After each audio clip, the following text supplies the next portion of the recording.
Jamais sans la grâce, une dévotion matinale qui vous connecte à la pensée de Dieu et vous donne la provision du ciel au quotidien. Bonjour chers amis, chers internautes, chers téléspectateurs, nouvelle journée, nouvelle provision.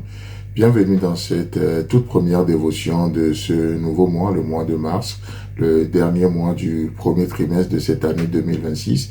Que Dieu vous bénisse, Père, nous te célébrons. Merci pour ta fidélité, merci pour ta grâce aussi envers nous. Comme j'aime bien le dire, cette grâce qui nous porte et cette grâce qui nous supporte également. Cette grâce qui crée en nous la capacité et de marcher avec toi. Béni sois-tu, Jésus. Amen. Alors, chers amis, chers internautes, nous continuons notre aventure par rapport à cet amour du Père dont nous parlons, à l'amour authentique, l'amour véritable qui n'exige pas le changement, mais cet amour véritable qui produit le changement dans nos vies. C'est ça la différence. Les hommes nous diront, fais bien, fais ce que je te dis et je t'aimerai. Et Dieu nous dit, parce que je t'aime, cet amour crée en toi la capacité de marcher dans ma volonté. C'est pour ça que je peux le déclarer ce matin sans me tromper, que l'amour de Dieu n'exige pas le changement, mais il produit le changement, il crée en nous le vouloir et le faire selon le bon plaisir de Dieu. Amen. Donc la semaine dernière, nous avions pour illustrer cet amour, nous saisissons d'une histoire extraordinaire dans Luc chapitre 15 que je vous partage encore ce matin. Luc chapitre 15, il est question de deux fils d'un père. Le plus jeune qui réclama son héritage et ce que le père lui a donné, et du coup il est parti. Il a tout perdu et rentré en lui-même. Il n'a pas vu la culpabilité d'un père, mais il a vu l'amour du père. Et qu'est-ce qu'il va faire? Il va prendre une bonne résolution, celle de retourner dans la maison paternelle, celle de retourner auprès de son père. Vous savez pourquoi? Parce que la Bible dit, dans sa présence se trouve l'abondance de paix, dans sa présence. Et du coup, dans le verset 20 de Luc chapitre 15, il est écrit, et comme il était encore loin, son père le vit et fut ému de compassion et courut se jeter à son cou et le baisa.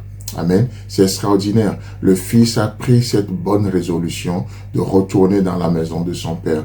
Pourquoi? Parce qu'il a perdu sa dignité. Je ne sais pas ce que tu as perdu, toi. Peut-être aussi ta dignité ou autre chose. Parce qu'il a perdu son héritage. Toi qui m'entends ce matin, je ne sais pas ce que tu as perdu, mais peu importe ce qui a été perdu. La Bible déclare que le Fils de l'homme est venu chercher, sauver ce qui était perdu. Chers amis, chers internautes, et ça c'est la consolation que nous trouvons dans l'amour du Père.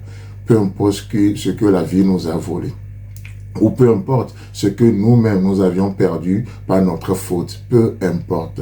Nous avons le roi des rois qui nous attend, ce Père aimant. Nous avons ce trône de grâce qui nous attend. Et quand ça s'appelle trône de grâce, malheureusement, certains vont voir que le trône, c'est-à-dire c'est l'aspect de l'autorité, et ils sont réfractaires à tout ce qui est autorité. Mais la bonne nouvelle ce matin, c'est que c'est un trône de grâce. C'est une autorité. C'est l'autorité de la grâce sur nos vies. L'autorité de la grâce. Et la Bible nous dit, approchez-vous avec assurance auprès de ce trône de la grâce.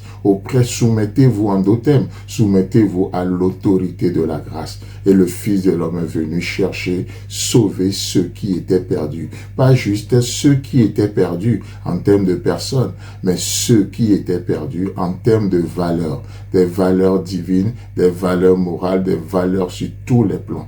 Le Fils de l'homme est venu chercher, sauver ceux qui étaient perdus. Qu'as-tu perdu, toi qui m'entends? Qu'as-tu perdu? Peu importe.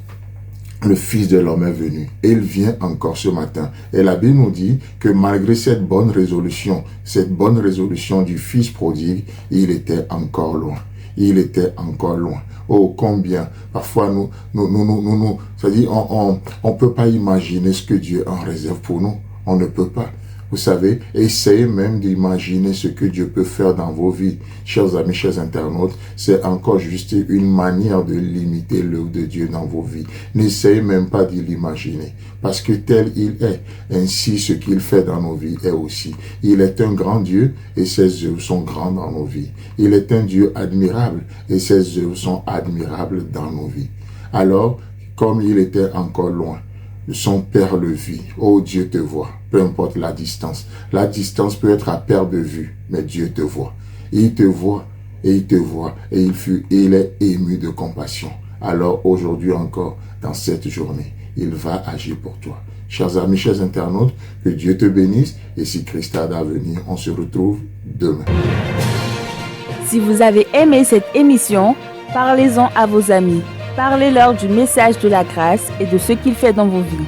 Pour un sujet de prière, une question ou pour devenir partenaire, contactez-nous au 00229 94 75 80 20. Que Dieu vous bénisse et à la prochaine. En attendant, pensez avec Dieu.